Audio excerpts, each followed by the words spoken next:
parameters inside of the region inspector. To view those parameters, just click on the More Disclosure triangle. The first parameter is delay. Delay allows you to delay the playback of the MIDI notes or move the notes ahead in time. You have a list of predefined values here, but you can also click and drag to choose a specific tick value, or just double click, enter a value. 0 is going to be the normal value. Dynamics modifies the velocities of the notes. It's normally set at 100%. As you increase the percentage higher than 100%, it increases the highest velocities and decreases the lower velocities to give you a wider dynamic range. As you go down to values less than 100%, it compresses the range of the velocities. Fixed is going to give you a value of 64. The gate time allows you to modify the length of the notes in a similar way. Legato is just going to extend the notes so that they're connected, but you can extend the notes by percentages, or you can decrease the length of the notes by percentages. Fixed is just going to give you a very short note value.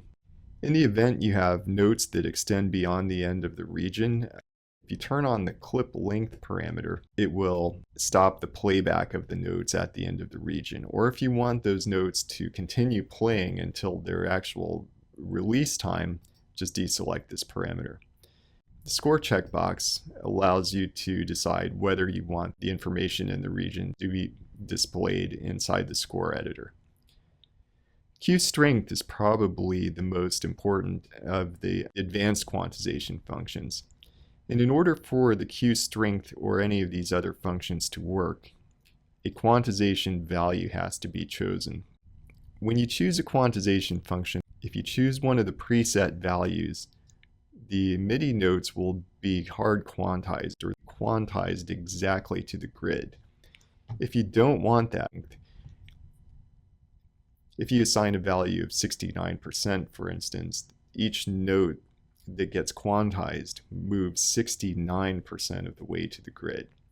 So as you decrease this, this lessens in the amount that the notes get moved. In this case, the notes only move 24% of the way to the grid. So this is a way to allow you to maintain the feel of the original performance while tightening up the rhythm.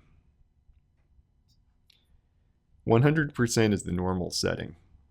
The cue range allows you to choose which notes will and won't be quantized by a set range. Cue flam allows you to stagger the notes. For instance, if you have a chord or if you play back a chord, it allows you to create a quick staggering effect, or possibly like a strum on a guitar. And you can do this in either direction by positive or negative values. Cue velocity and cue length have to do with a function called groove quantize, where you make a groove template, which allows you to conform the style of a performance to a completely different performance. So we'll take a look at all of these. I have a few examples, and I want to let you hear how these parameters work.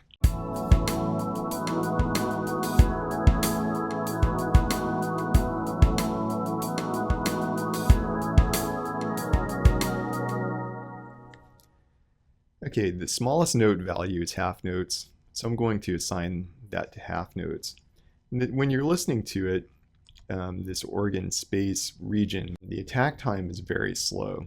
So if I play it back, it's probably going to sound like it's playing a little bit late. So what I'm going to do is give it a negative delay, or to push the timing ahead and make it sound like it's a little more on the beat.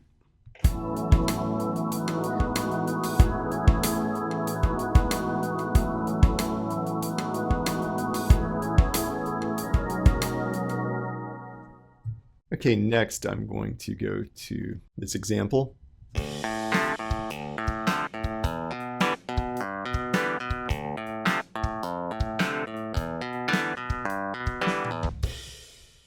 Okay, as you can hear, the drummer track and the funky clavinet track don't match up at all.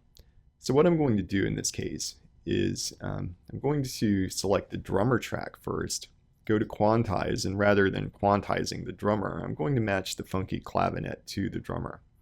So I'll choose Make Groove Template, then select the funky clavinet track and assign that to the drummer template, which now appears in the list. And you can see that the notes moved when I chose that.